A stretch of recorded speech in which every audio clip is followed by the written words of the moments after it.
AITA because I didn't let my daughter skip a grade?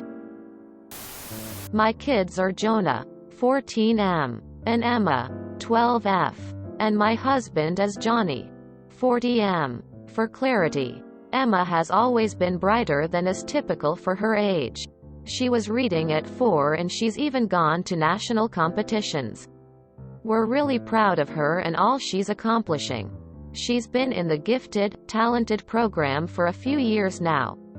But now her school wants to take it further. They want her to go to 8th grade this year instead of 7th. The thing is though, Jonah repeated a year, 6th. So he actually is in 8th grade. It was a hard year for him overall. He's a bit ashamed of that year and it really bothers him that he didn't put in more effort.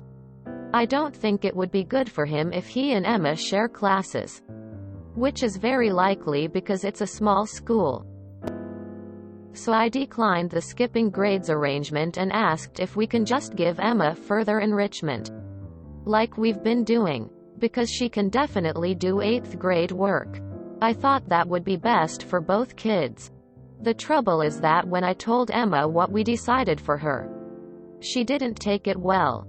She soon grew testy, saying Jonah's school placement has nothing to do with her.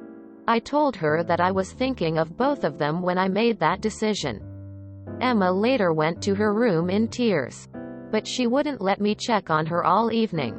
Johnny sided with me, saying it's right that I took both kids into account.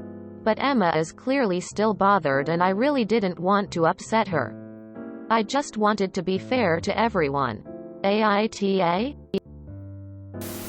YTA. You have a daughter who wants to put in the work. And a son who doesn't.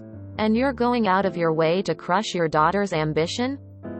You're setting yourself up to have 2 unmotivated kids. Not just one. If you're so concerned, look for a better school for your daughter to attend so she won't run into her brother. YTA. You didn't do what was best for both of them. You did what was best for your son. Let me point out some important things. 1. You didn't think if your daughter could have any difficulty making new friends. 2. You didn't think if your daughter could manage the pressure. 3. Most importantly, you didn't talk to your daughter about what she wants.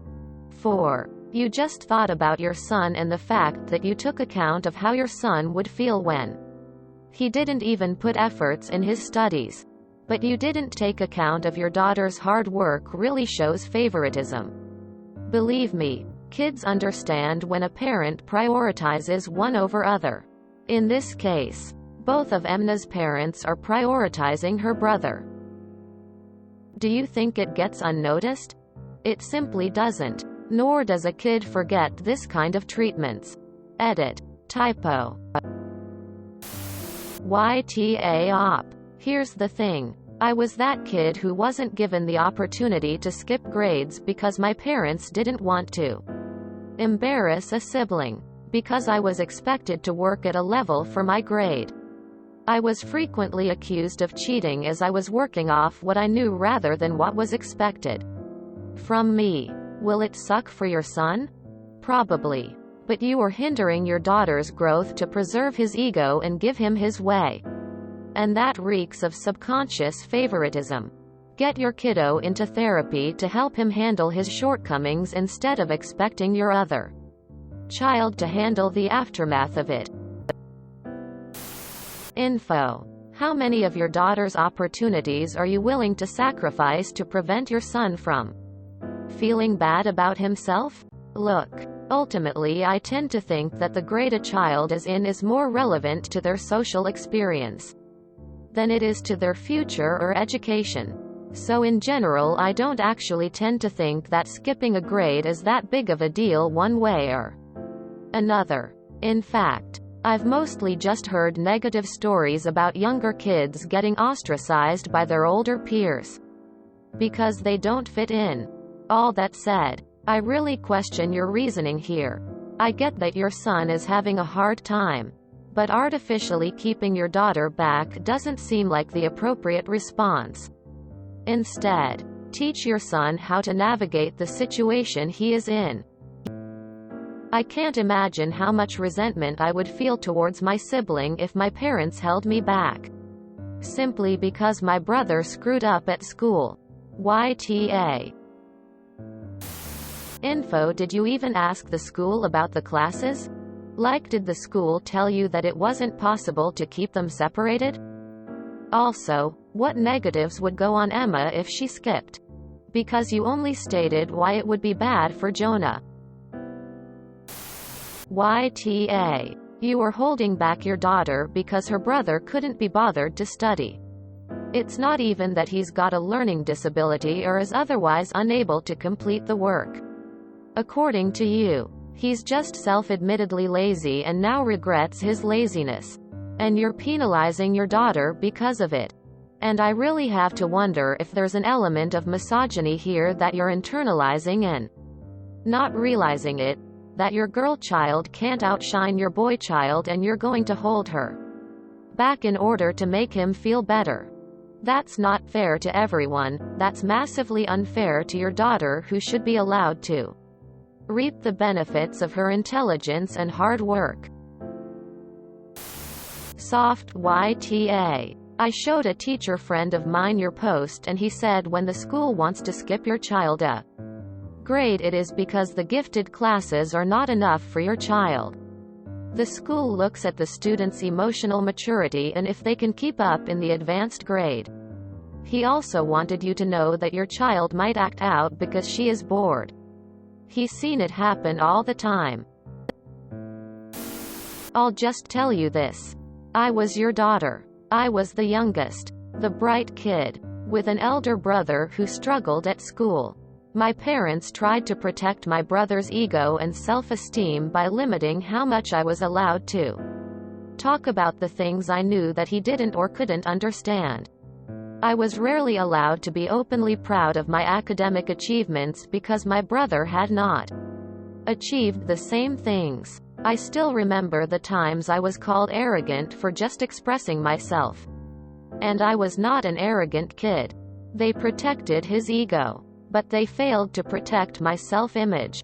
It left me with quite a big inferiority complex that I've only managed to get over in the past couple of years. I still find it difficult to take pride in my achievements and to allow myself to be smart.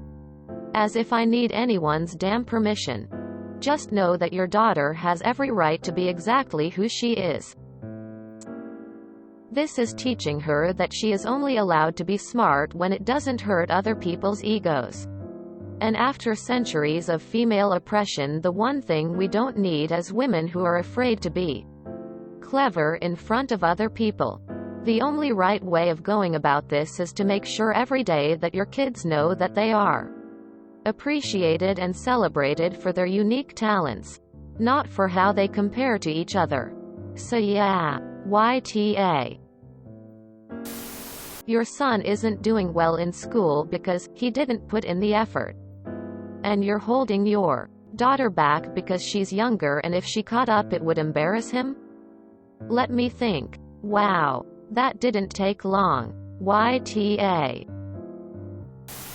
Personally, I do think YTA. You don't intend to. But what you are doing it basically punishing Emma because Jonah had a bad year. Historically, girls have never been considered smarter than boys. So they usually have to work twice as hard to prove themselves. Now you have a bright young girl that can do advanced work but it being prevented from doing so. I know it's probably embarrassing for Jonah. But not letting Emma work to her full potential is harmful to her. I told her that I was thinking of both of them when I made that decision. No. You were thinking only of one of them. From what you wrote, you wouldn't have a problem with her skipping a grade if not for Jonah. So don't sugarcoat it to yourself. You made that decision because of him. I just wanted to be fair to everyone. If you would want to be fair, you would allow for skip. As this is something Emma earned with her hard work.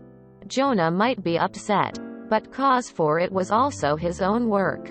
There is nothing fair in what you done. You sided with Jonah, without thinking of Emma, which is clear because only reasons you found to justify it are all about Jonah. YTA. Wow, YTA. I just wanted to be fair to everyone. How is that at all fair to your daughter when she's clearly upset and doesn't want that? Why does she have to suffer? BC, your son is failing. Correct that mistake ASAP. YTA. If I had the opportunity to skip over a full year of school, but wasn't allowed to spare somebody else's feelings, I'd be extremely pissed. YTA. 100% so. In fact, you clearly told your daughter that you not only don't care about what's best for her, your son is clearly the favorite. Way to go, Mom. You've completely alienated your daughter, and she will most likely give up on academics, as you essentially told her that her schooling doesn't matter. I don't think it would be good for him if he and Emma share classes, which is very likely because it's a small school. YTA. You're holding your incredibly gifted kid back because it would be a minor inconvenience to your other child. You're hindering her opportunity for growth, and it will affect her long-term mental health. This will not be great for your relationship with your daughter overall. You should reconsider your choice. YTA. I have to side with Emma on this one. You wanted to be fair in your decision, but in effect, you're punishing your daughter because your son didn't put in enough effort. If she can definitely do 8th grade work, why would you choose to delay her education just to appease your son? YTA. I just wanted to be fair to everyone. You're not being fair to Emma at all in this situation, and I'm genuinely curious to hear how you think you are. I feel like more info is needed. Why did Jonah have to repeat a year? I'm British and not a thing in the schools I come across in the UK. What has been done to support and further Jonah's learning? Is he embarrassed that he was held back? Would this even be a conversation if he hadn't have been held back? Gentle YTA at the moment. Mainly because I feel that Emma shouldn't suffer or be held back because of her brother's misfortunes and/or parental choices. She should be allowed to flourish regardless of any uncomfortableness. Not a word. But hey, that might occur. This isn't something you should have decided without talking to Emma. YTA. YTA. I don't think it would be good for him if he and Emma share classes, so I declined the skipping grades arrangement. I told her that I was thinking of both of them when I made that decision. At minimum, you're lying to your daughter. If you enjoyed this video, please check out our playlists full of similar content. AmITheAsshole is like doom scrolling for your ears. Please like, share, and subscribe.